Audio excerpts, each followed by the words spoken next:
Hare Krishna, Prabhuji's, Mataji's, Dandos, are you able to hear me? Hare Krishna. Hare Krishna Prabhuji, pranams Prabhuji. Yes, Prabhuji, we can hear. Hare Krishna, Dandos. Hare Krishna Prabhuji, Dandavat Pranam. Hare Krishna, Dandos, Mataji. 1 second. Pranam. Hare Krishna, Dandos. Krishna Prabhuji, I have gone live. At the end of the session, you please stop the live. Stop the. Yeah. Sure, sure. Thank you, Prabhuji. Hare Krishna. Hare Krishna, Hare Krishna. So Hare let's Krishna start with Prabhuji, pranams Prabhuji. Hare Krishna, Dandos, Mataji. So let's start with the Mangalacharan prayers. Om Namo Bhagavate Vasudevaya. Om Namo Bhagavate Vasudevaya.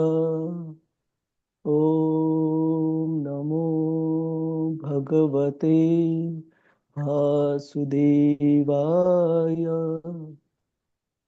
Narayanam namaskritya naram chaiva narottamam devim saraswatim vyasam tato jaya mudiraye nashtapraeshu abhadreshu nityam bhagavata sevaya bhagavatir uttama shloke bhaktir bhavati naishtaki Krishnaya Vasudevaya Devaki Nandanaya Cha Nanda Gopa Kumaraya Govindaya Namo Namaha Om Agyanatimirandasya Jnananjana Shalakaya Chakshur Unmilitam Yena Tasmai Shri Gurave Namaha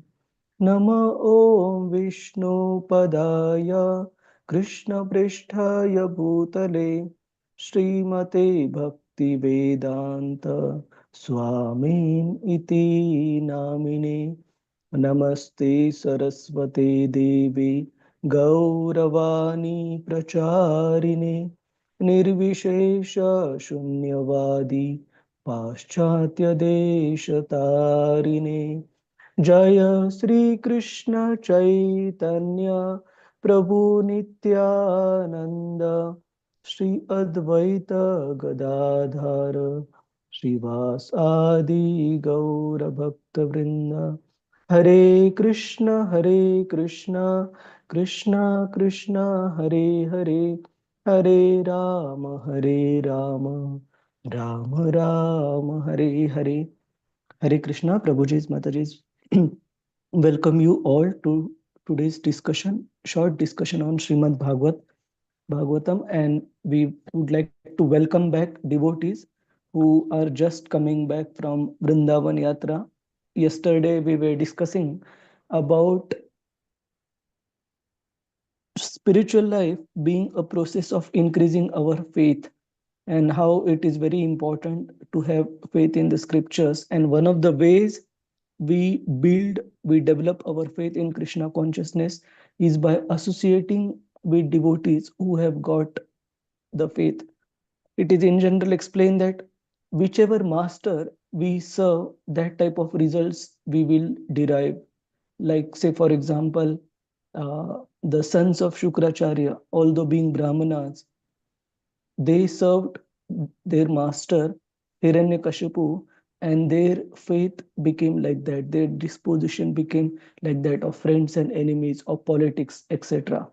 But Prahlad Maharaj, because he sincerely heard and served his spiritual master, his faith grew as a devotee. So if we associate with these wonderful devotees who have got that love for Krishna, who have visited the holy place, we will also benefit, we will also have our faith increased. So welcome back all Prabhujis, Matajis who are coming back from Yatra.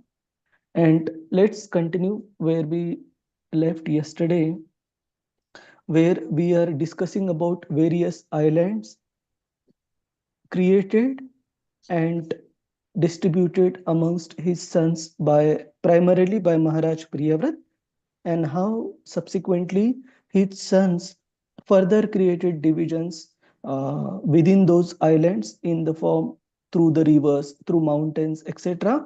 And those specific portions were granted to his grandsons by Priyavrat Maharaja's sons.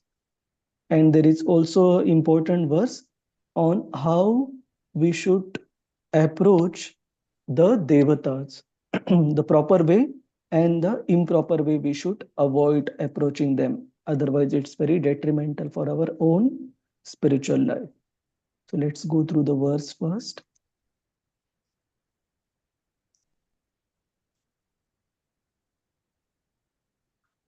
Please try to repeat, Prabhuji's, Mataji's. Tadvipapati prayavrato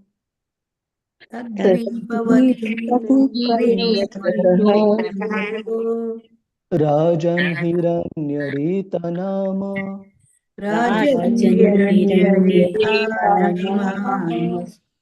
Swam Deepam Saptabhya Swaputrebhyo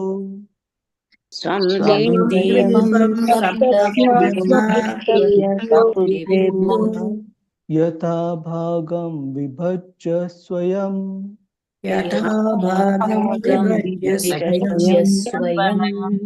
Tapa Atishtata Vasuva Tapa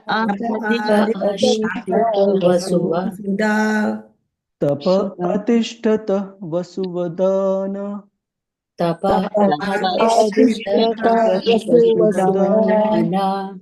Druda Ruchi Nabhiguptastus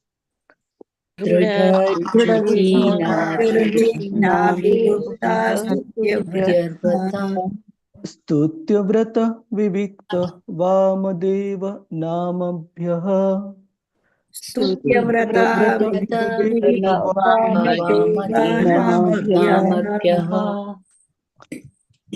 Hare Krishna. Prana Nandini Mataji, you want to read through? Yes, Prabhuji. Hare Krishna, Prabhuji. Hare Krishna.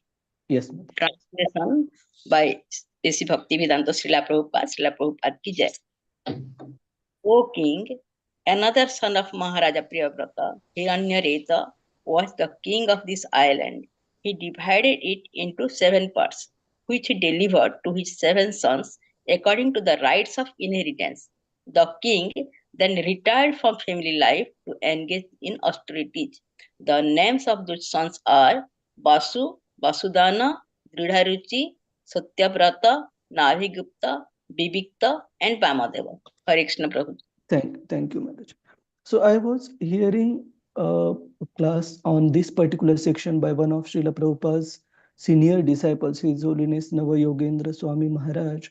And Maharaj was explaining that how Priyavrat Maharaj depicts the example of an ideal householder as an ideal king, where he was attached primarily to the primary goal of his life, which was to render devotional service to the Supreme Lord, and how one should not be too much attached to these material possessions, including kingdom in the case of this particular king. Like I often give the example of one of the very recent queens of the Commonwealth countries. She passed away, say, 2 years back. But almost the entire life of her elder son was spent in waiting for that inheritance, the throne to be inherited to him. And this lady passed away at a grand old age. And somehow, when the son got finally the throne, just within 1.5 years of he being ascended to the throne, he got a very severe type of life-threatening disease. And now there is already a plan in place to have his son replace him. That means in the eventual departure from his body, the kingdom will be passed to his son. So point is, the voluntary retirement at the right time, we see from the examples of so many great souls, including Maharaj Priyavrat here, Pandavas in chapter 15, text, chapter 15 of Canto 1, they, as soon as they understood that the time was right and the Lord had concluded his pastimes, and whatever mission service that Lord had entrusted to them has already been fulfilled, immediately they further renounced from that particular position. We see examples of other great personalities like Maharaj Rishabdev in the earlier part of Hare Krishna, Hare Krishna, Krishna Krishna, Hare Hare, Hare Rama, Hare Rama, Rama Rama, Hare Hare. We see example of Maharaj Rishabdev in the earlier part of Canto 5, how he also retired in a timely manner, handing over the reins of the kingdom to his sons. We see the example of his own glorious son Maharaj Bharat, who again retired at the right time. So it is very, very important, if we aspire to progress in Krishna consciousness, we must retire from the worldly engagement. Now, retiring doesn't mean that we give up the home and we go to the forest, because to be honest, we have not been grown up in that type of culture. But at least basic minimum what we can do is not to keep us entangled in the day-to-day managing of those affairs. And when the children are grown up enough, hand them over the responsibilities and devote one's time and pursuit fully for Krishna consciousness. That is very, very important. And just one particular point before we proceed to the next verse. Once this question was asked to one of another senior disciples of Srila Prabhupada, His Holiness Jai Advaita Swami Maharaj. Maharaj, if the family is favorable and the one is able to nicely discharge his responsibilities, still, is it necessary to retire on time and renounce the things? Renounce not in the sense of literally giving up home, but at least those possessions and the attachment to those possessions. And Maharaj gave a very graphic answer. He said, even if one is as advanced as Kardama Rishi, Kardama Muni, and one has a wife as advanced and devoted and chaste like Devahuti, Kardama Muni's wife, and one has a son who is as qualified as Kapila Dev, still one should retire from his family responsibilities at right time to pursue Krishna consciousness. And thankfully, by Srila Prabhupada's mercy, we have been given so many options to render devotional service in the form of being connected to a temple community and taking up a responsibility that we can manage. But all of us, we should definitely consider this particular exemplary examples that are set by all these great personalities that we discussed, including Rishabdev Maharaj, Bharat Maharaj, Pandavas, Priyavrat Maharaj, so on and so forth. So we proceed with the translation. If there are any questions on this, Prabhuji's, Mataji's, we will cover in the end. Prana Nandini Mataji, continue with the translation. Yes, Prabhuji. Hare Krishna. Hare Hare Krishna. Krishna. Prabhupada ki jai. Translation. In those 7 islands, there are 7 boundary mountains known as Chakra, Chatusringa, Kapila, Chitrakuta, Devanika, Urdhva and Dravida. There are also 7 rivers known as Ramyakulya, Madhukulya, Mitrabinda, Sutabindya, Devagarbha, Grutachyuta, and Mantramala. Hare Krishna Prabhu. Thank you. So these are the 7 further portions of the individual 7 islands that were created by the second son of Maharaj Priyavrat, that he divided amongst the grandsons. Please proceed, Mataji. Translation by Srila Prabhupada ki jai. The inhabitants of the island of Kusadvipa are celebrated as the Kusalas, Ovidas, Abhiyuktas, and Kulakas. They are like the Brahmanas, Kshatriyas, Vaishyas, and Sudras respectively.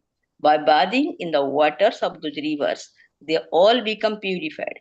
They are expert in performing ritualistic ceremonies according to the orders of the Vedic scriptures. Thus, they worship the Lord in his aspect as the demigod of fire. Hare Krishna. Hare Krishna. So now here Srimad Bhagavatam gives the next verse, that how did these residents of Kusha Dvipa, they approached in terms of offering their offerings to the Supreme Lord through the medium of the Devata of fire, the Agni Devata. Anybody else wants to read through Prabhuji's Mataji's? Anyone? Hare Krishna, Prabhuji, can I read? Hare Krishna, Mataji. Yes, Mataji. The demigods are servants who assist the Supreme Personality of Godhead. You can, If one worships Hare Hare Krishna, Krishna, you can start from here, Mataji, translation. okay. From the Here, I highlight. okay. This sorry, Mother, sorry, Prabhuji, Hare Krishna. No, no This is a mantra by which the inhabitants of Kusha Dvipa worship the fire god. Oh, fire god, you are a part of the Supreme Personality of Godhead, Hari, and you carry to him all the offerings of sacrifices. Therefore, we request you to offer to the Supreme Personality of Godhead the yagnic ingredients we are offering the demigods, for the Lord is a real enjoy. Hare Krishna, Prabhuji. Hare Krishna. Thank you, Mataji.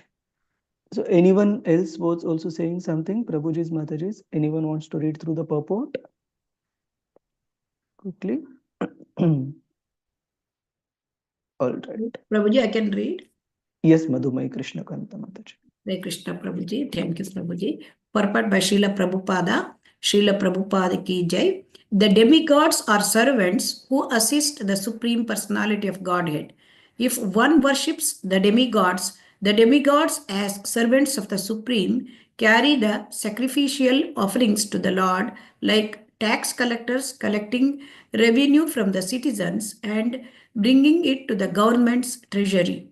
The demigods cannot accept the sacrificial offerings. They simply carry the offerings to the Supreme Personality of Godhead. As stated by Srila Vishwanatha Chakravarti Thakura, Yasya Prasadat Bhagavat Prasadaha.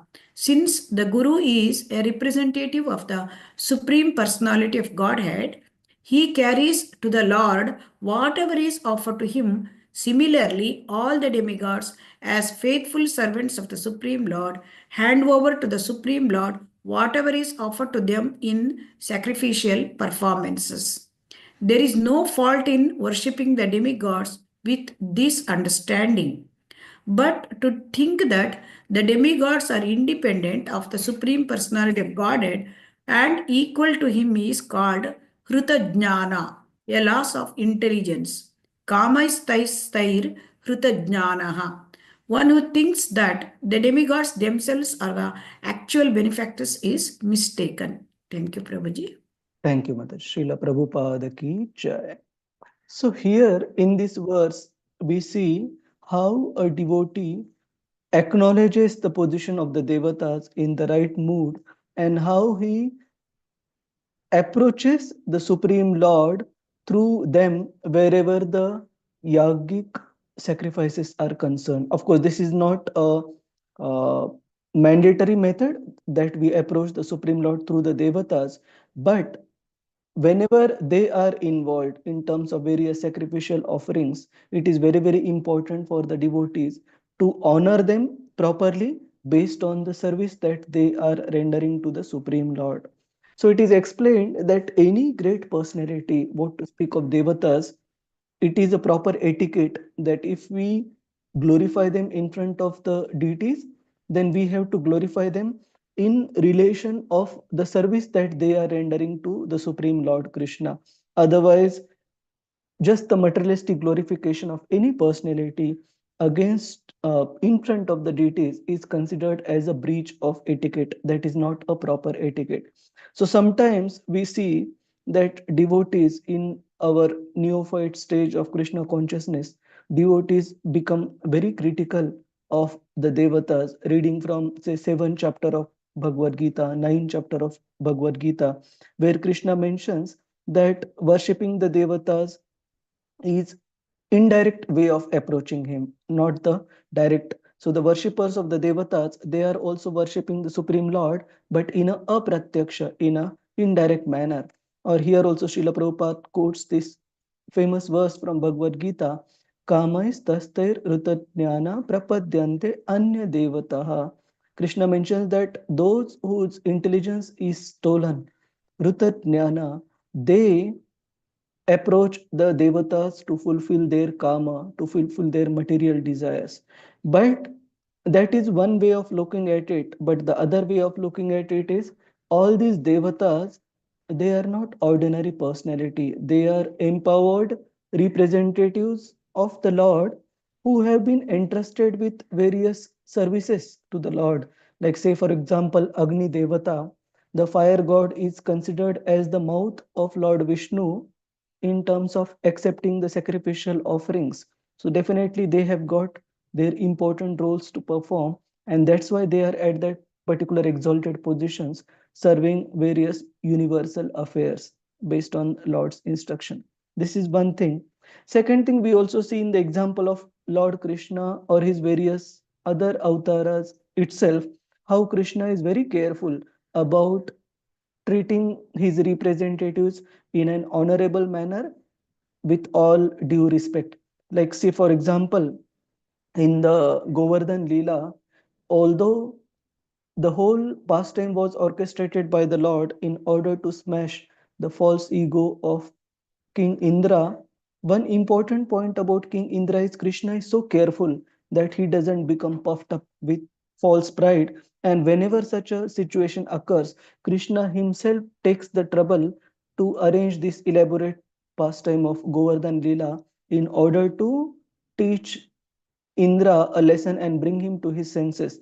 But in so many of our cases, whenever the false pride increases, we are dealt with simply by the Lord's material energy.